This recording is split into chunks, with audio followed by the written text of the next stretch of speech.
And strong winter storms can lead to power outages, and local energy companies have said they are ready to respond. And News 10's Susan Dinkle has been monitoring outages across the valley for us all day. She's live in the newsroom right now. Susie, has the number of outages grown since this morning?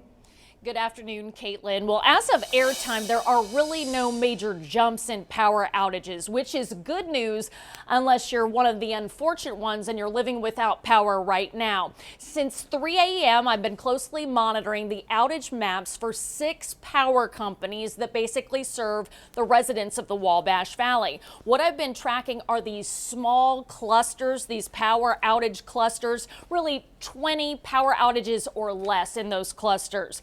High winds and below freezing temperatures are the main reasons for these power outages.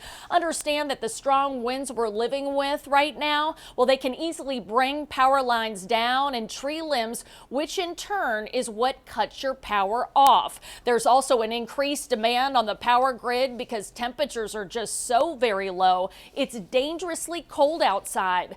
Local companies like Duke Energy and Win Energy both tell News 10 that crews will work as quickly as possible to restore your power if it does go out. Duke and Win are attacking the outages basically in the same way. They're addressing the areas with the most outages first, then they're moving on to smaller neighborhoods and then on to individual homes. And just because you're living with power right now, well, that's great news, but that doesn't mean you could lose your power later on in the day. That's why officials are encouraging you to create an action plan.